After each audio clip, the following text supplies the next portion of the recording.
Welcome back to the Road Show this morning in The Buzz. The White House is condemning what's being called one of the biggest leaks in intelligence history.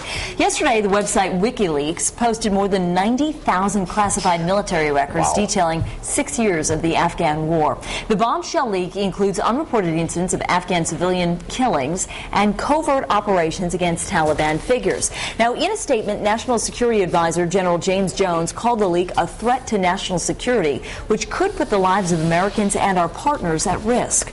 The Obama administration is pointing out, though, that the documents describe a time period from 2004 to December of 2009. And that's just before President Obama announced a new strategy for the war in Afghanistan. In the meantime, the New York Times is one media outlet that had early access to this information, but they've said in a statement that they have taken care not to publish information that would harm national security interests, either in their articles or in any online material. And I think that's what separates traditional journalist media outlets from, bloggers who can they have free reign. They can post what they want. They can say what they want. No rules. No rules. What do you guys think about this? Well, I think any time that you have a war or an issue like this that's controversial, there's people that take strong sides. There's one side or the other. And you have maybe rogue, former members of the military or someone with an agenda. With an agenda, exactly.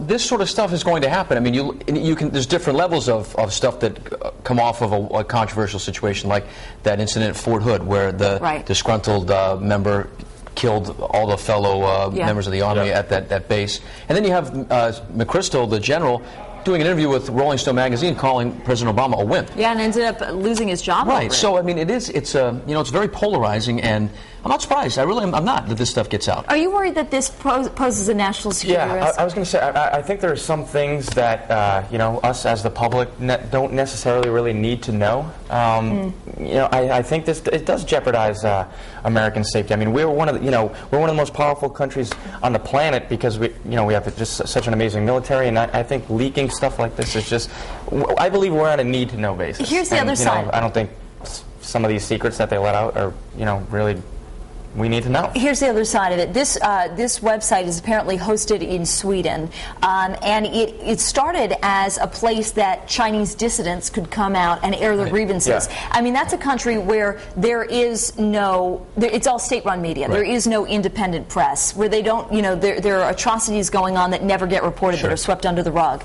And there are people who have children in this war, who are soldiers, and who say, hold on a second, what are we doing here? Do we even have a plan? Is anyone even aware of what's going on to our own soldiers and to other people, civilians who are being killed in all of this?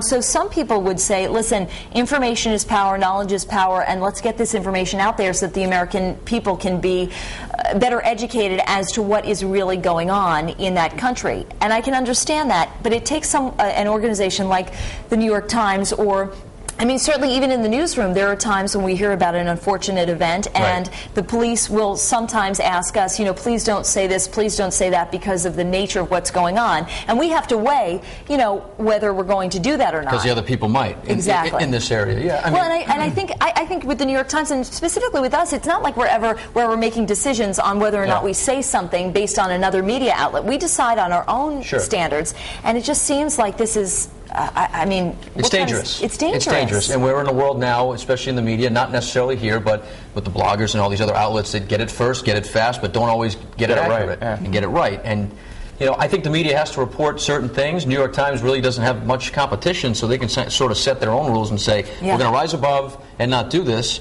But there are thousands more that don't apply or play by the same rules. Well, Courtney, I know that you're over in the Tech Center talking on the live blog this morning, and this is something that, kind of the impact of this is centered on Washington, but it's rippling out. Absolutely. A lot of questions this morning from our viewers, and they're commenting on this on the live blog and on our Facebook page, but we'll start, as usual, on foxprovidence.com. And this first one's from Joe, and he says, if this was a leak of classified information, then we should treat the website owners like spies. He also goes on to say this is definitely a threat to national security. And Aaron says, I think some of this stuff we should know, but to release all of them, that's wrong. We also have a poll there right underneath the live blog. What do you think about the leak of Afghan war documents? A, we have the right to the information. B, national security could be compromised.